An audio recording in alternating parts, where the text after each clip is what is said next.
하셨습니다. 다음 이소영 의원님 질의해 주시기 바랍니다. 저 질의 시작하기 전에요.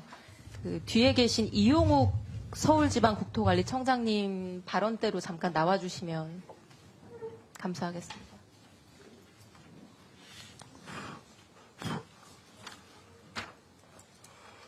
질의는 5분만 하겠습니다. 예.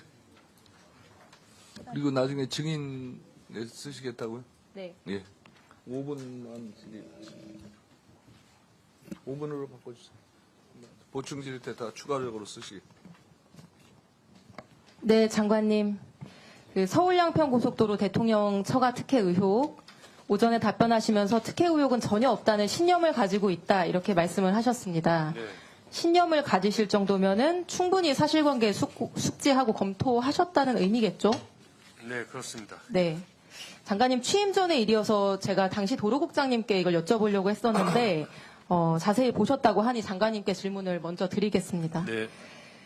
네. 청장님도 발언 때 같이 계시면 되겠습니다. 자, 슬라이드 보여주시면요. 오래된 일이니까 좀 기억을 상기해 보겠습니다. 대통령 처가는 양평군 강상면에 크게 두 덩어리의 땅을 가지고 있습니다. 하나는 중부내륙고속도로 오른편 지도에 A라고 표시된 곳인데요. 남한 강변에 있는 공공지구처럼 개발하기 좋은 야트막한 아주 좋은 예쁜 땅입니다. 다른 하나는 지도에 B라고 표시된 부분인데 중부내륙고속도로 왼쪽에 딱 달라붙어 있는 산비탈, 가파른 땅입니다.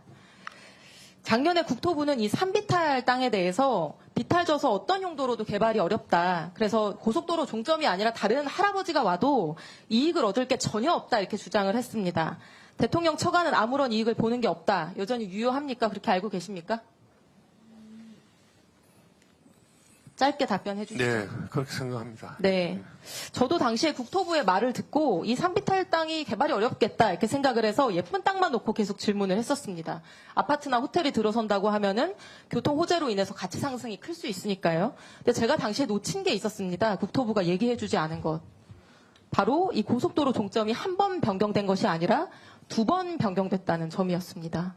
슬라이드 보여주시면 용역사는 용역을 수주하자마자 곧장 변경 노선을 그리는데 준비 파일 8가지 버전에서부터 착수보고의 보고자료까지 모두 종점은 남양평 IC에 붙이는 걸로 되어 있었습니다. 장관님, 최종 공개된 대안노선 종점이 남양평 IC 아니죠? 네, 아닌 걸로 알고 있습니다. 네, 보여주시죠, 슬라이드. 근데 착수보고 28일 후에 갑자기 종점이 한 번 더 바뀝니다. 남양평 IC보다 한 1.3km 위에 있는 새로운 지점입니다. 대안 1이라고 되어 있는 파란색 노선인데요. 이게 최종적으로 발표된 대안입니다. 이 대안의 종점 부분 확대해서 보겠습니다. 다음 슬라이드. 종점의 램프 부분이 정확하게 대통령 처가 소유의 산비탈 땅과 겹치게 되어 있습니다. 갑자기 IC에 직접 붙이는 안이 폐기되고 대통령 처가 땅에 마치 자를 대고 이은 것처럼 정확히 자로 잰 듯이 연결이 됩니다. 장관님, 이렇게 되면 대통령 처가는 토지 보상을 받게 되는 건가요? 노선 내용에 따라서는 그럴 가능성이 있을 것 같습니다. 이 사실 알고 계셨습니까? 오늘 처음 합니다. 예. 이런 것도 검토를 안 해보시고 신념까지 말씀하신 거예요? 그러면 이 산비탈 땅에 고속도로 할아버지 생겨도 대통령 처가는 전혀 이익 볼 게 없다 이렇게 얘기했던 국토부 답변은 거짓말인 거죠? 저 이번에 알았습니다. 이게 제가 속은 거라는 거를. 청장님, 이거 거짓말이었죠?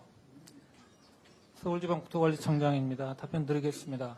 저기에 그 JCT에 붙는 땅은 짧게 얘기해 주시죠. 저 땅은 실질적으로 이제 일부 편입되는 부분에 대해서 보상이 될 수 있는데 그 당시에는 제가 알기로는 이게 누구 땅인지 이런 부분들은 전혀 알지 못했습니다. 그러니까 이 논란이 됐을 때 이 얘기는 한마디도 안 하셨습니다.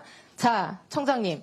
고속도로랑 겹치는 토지뿐만 아니라 붙어있는 나머지 땅도 같이 수용해달라고 할 수 있죠. 토지보상법에 따라서. 맞습니까? 예스 올 노로 짧게. 붙어있는 모든 땅을 할 수는 없는 거고요. 일부 청장님, 좀 이따 길게 얘기하시고요.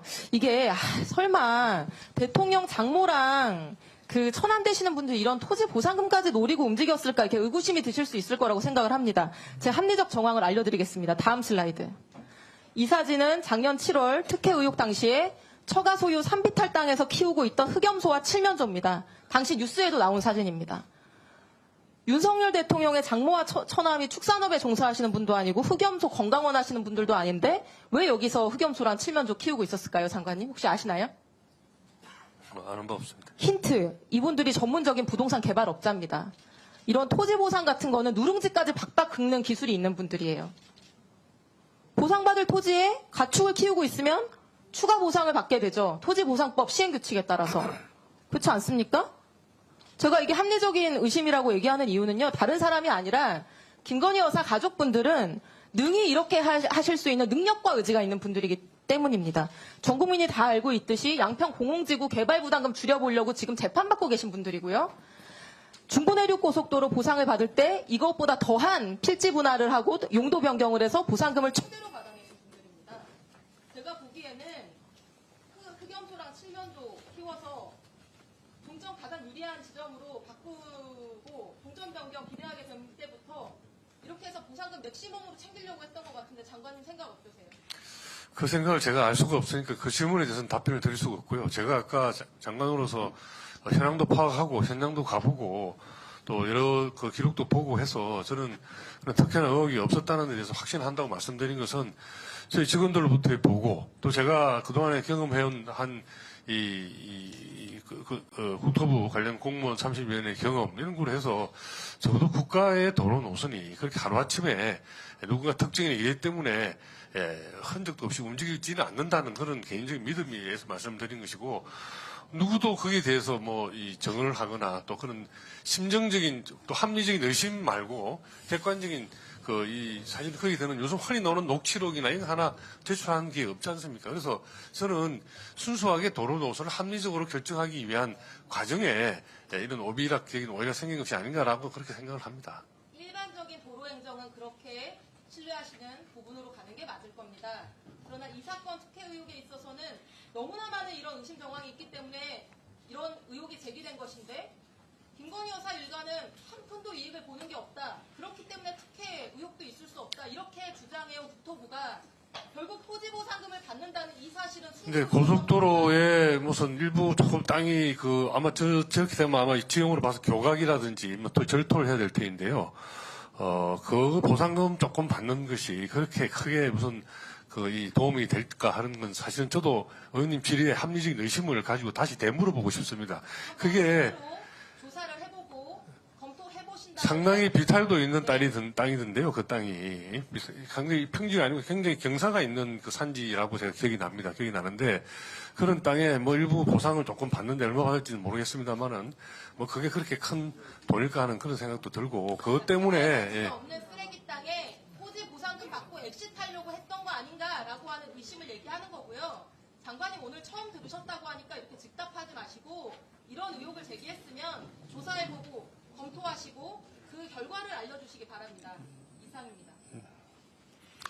네, 조사는 모르겠지만 검토는 다시 해보고 현장 확인을 해보겠습니다. 예, 수고하셨습니다. 자, 뉴스를 챙겨보시는 여러분들은 지금까지 이런 뉴스들을 볼 때마다 어떤 생각이 드시나요? 제가 항상 여러분들에게 뭐라고 말씀을 드렸어요. 여러분들처럼 뉴스만 평소에 잘 챙겨보셔도 돈을 벌 수 있다. 돈이 된다라고 말씀을 드렸는데 여러분들은 여기 보이는 트럼프와 해리스의 미국 대선에 관련된 뉴스를 보시면 어떤 생각을 하시나요? 아직도 그냥 뉴스만 보고 끝내는지 아니면 이 뉴스를 어떻게 활용할 수 있을까를 고민하고 계시는지를 되물어보고 싶습니다. 그 이유가 뭐냐면 제가 6월에 여러분들께 뭐라고 말씀드렸어요? 포항 앞바다에서 석유가 발견되었다. 그래서 대왕고래 프로젝트를 국가에서 추진하게 될 것이란 기사가 떴는데 뉴스만 보고 그냥 넘기지 말고 지금은 국내 석유 시추 생산 관련주에 관심을 가져서 투자 쪽으로 생각을 한번 해보셔야 한다고 말씀을 드렸습니다. 그리고 나서 이런 썸네일들 뉴스를 통해서 많이 보셨을 텐데요. 이런 포항 석유 발견 이슈가 나왔을 때 돈을 많이 버는 부자들은 어떻게 생각한다? 대부분의 부자들은 이런 뉴스들을 보고 어떤 종목이 가장 좋은지 어디에 투자해야 돈이 몰리는지 자연스럽게 생각한다고 제가 말씀을 드렸죠. 부자들이 봤을 때는 뉴스가 곧 돈으로 이어지고 그 뉴스가 나에게 돈을 벌어준다는 경험적 확신이 있기 때문이라고 말씀드렸었는데 월급으로 부자가 되는 건 절대 불가능하다는 걸 이미 부자들은 알고 있습니다. 그래서 이번에도 마찬가지입니다. 보시면 아시겠지만 제가 지난번에도 구독이라고 문자 남겨주신 모든 시청자분들에게 포항 석유 발견 관련주 중 많은 종목도 아니고 가장 급등 확률이 높은 딱 한 종목 화성밸브를 여러분들에게 추천드렸습니다. 그러면서 여기 나와 있는 대로 정확히 어느 가격에 매수해야 하는지, 그리고 수익률이 어느 정도 나왔을 때 팔아야 하는지, 이런 부분들까지 여러분들에게 공유해드렸었는데, 자, 지금 실제로 어떻게 됐다. 오른쪽을 보시면 아시겠지만 제가 6월 초에 이 화성 밸브를 공유해 드리고 나서 단기간에 이렇게 주가가 2배 이상 급등이 나왔다. 그래서 최근까지도 전부터 봐주신 구독자 여러분들께서 이 종목으로 수익을 내실 수가 있었을 텐데요. 다시 한번 축하드린다고 말씀을 드리겠고, 자, 이번에도 마찬가지입니다. 앞으로 이슈가 될 수밖에 없는 게 미국 대선이라는 걸 잘 알고 계실 텐데, 우리가 어떻게 생각해 볼 수 있다. 미국 대선에 관련된 국내 관련 대장주가 무엇일까? 트럼프나 해리스 둘 중 누가 당선이 되어도 상관없이 반드시 오를 만한 국내 관련주는 무엇일까를 생각해봐야 한다는 거죠. 정책상 미국의 영향을 절대적으로 받는 우리나라 대선에서도 박근혜 대통령 대선 관련주 아가방 컴퍼니는 무려 2600% 가까이 상승했고, 이명박 대통령 대선 관련주였던 이화공영은 4000% 이상 상승했던 건 다들 기억하실 겁니다. 그래서 대선주는 정말 중요합니다. 자, 그렇기 때문에 제가 이번에도 뭘 보내드린다. 지난번과 똑같이 제 번호 010-792-8273으로 행운이라는 문자를 보내주시면 링크 주소 하나를 보내드릴 건데요. 이 링크를 타고 방에 들어오시게 되면 미국 대선과 관련된 국내 관련 종목 중 앞으로 누가 당선되던 상관없이 국내 대장주 역할을 하면서 주가가 가장 크게 급등할 종목을 정확하게 사고 파는 시점을 받아보실 수 있습니다. 그래서 여러분들도 일상의 뉴스를 활용한 주식으로 돈을 버는 연습을 한번 해보시라고 말씀을 드리겠습니다. 영상을 보시는 시청자분들 중에 나도 이번 종목이 좀 궁금하다 하시는 분들은 누구나 상관없이, 그리고 어느 시간대나 상관없이 부담 없이 이렇게 상단에 제 번호를 항상 남겨놓고 있습니다. 제 번호 010-792-8273, 저에게 이런 식으로 지난번처럼 행운이라는 문자 보내주시면 제가 이번에도 똑같이 대선 관련 무료 추천 급등주 링크를 보내드리겠습니다. 이해되시죠? 그래서 제 번호 010-792-8273번호로 행운이라는 문자를 보내주시면 여러분들이 직접 뉴스를 통해서 돈 버는 연습을 해보실 수가 있는 거고, 제가 돈을 받는 것도 아니고 투자를 대신해드리는 것도 아니니까 부담없이 신청해주시면 되는 겁니다. 단돈 1만원으로도 시작해도 괜찮은 게 투자와 재테크입니다. 그리고 수익이 나면 저는 다른 것은 바라지 않습니다. 제 채널의 구독과 좋아요 한 번씩만 눌러주시면 됩니다. 시청해주셔서 감사합니다. 제 채널의 구독과 좋아요 한 번씩만 눌러주시면 됩니다. 시청해주셔서 감사합니다.